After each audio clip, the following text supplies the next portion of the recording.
Welcome to Subramani. This is going to sound a little odd that to make big gains, you have to be willing to lose small amounts of money, or maybe lose even big amounts of money depending on your conviction in the business, right? So it is common for us to think that, oh, if I am an investor, I should protect my money. We remember what Buffett said, don't lose money, and remember rule number 2, right? Rule number 1. The rules to wealth creation is do not make losses, and remember that you should not make losses. Now this is fine to say in retrospect after 70-80 years of investing maybe, but at the beginning of your life you will lose money, right? So the question is, making your body and mind ready to take losses. That's very important, because when you buy something and the price goes up, immediately you feel, wow, I'm a genius, I got it right. But when things go wrong, you have to have the ability to sit tight over it. Let me give you one example from my life. I bought Tata Motors GVR at 90 rupees. And then I had the pleasure of watching it go up to 300 at least. I don't remember whether it went 4 times to 360, but it went there. And I thought, oh wow, I'm a genius. China market is growing, US market is growing, JLR is very profitable, so I'm a genius. I spotted it right, and therefore I made money.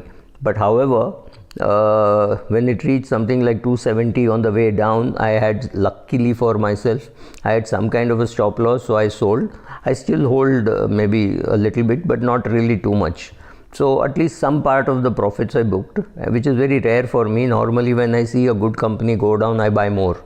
But well, here in this case I sold. Similarly in Tata Power, I sold at maybe at 100 rupees on the way down, again not on the way up, on the way down. And then I was lucky that I bought it back at 30 rupees, but that was just sheer luck that I bought at 30, because I said a Tata Group company in utilities can't go below 30. There's no point in going short on a share at 30, so people will buy.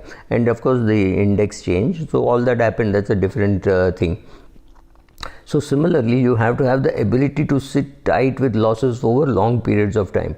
I could have given you many Indian examples. I have myself lost money, I have gained money, I have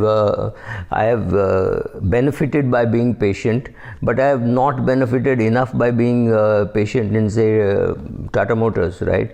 Afterwards I sold, after I sold, I still held on, and luckily I didn't buy.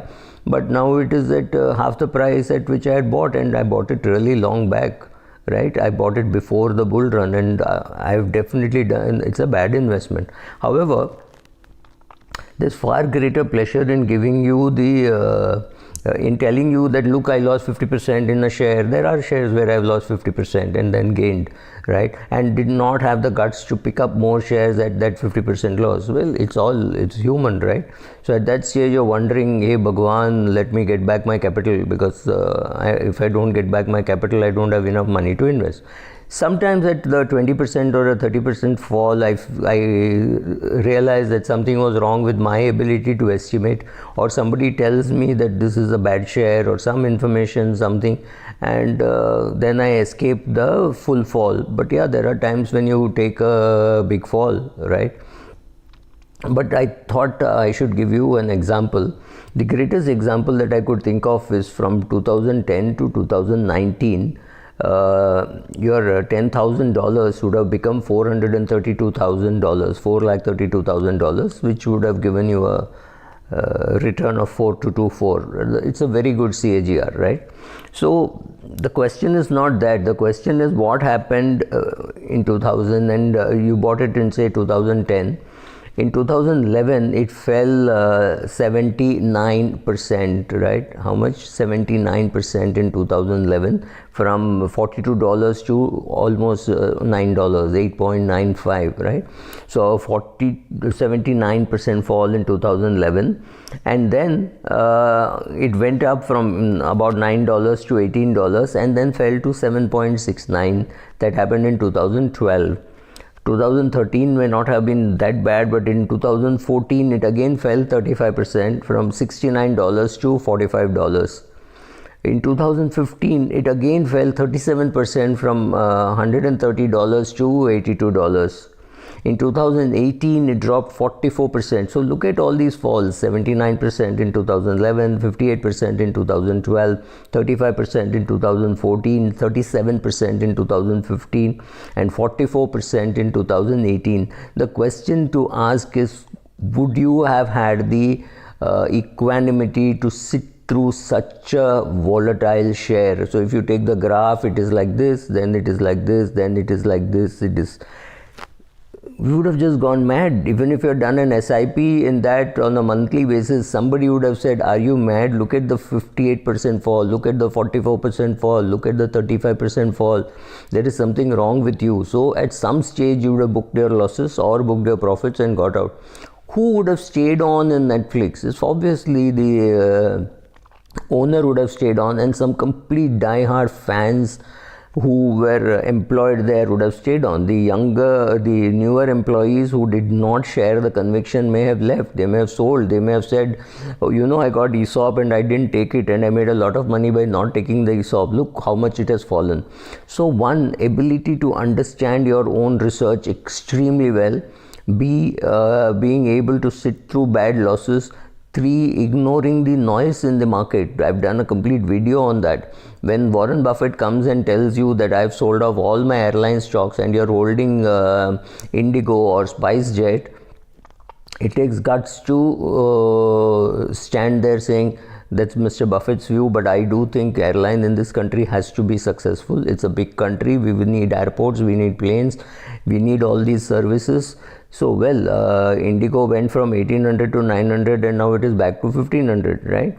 So, you have to know what is noise, what is information, when to cut losses and when to hold on. None of this is easy.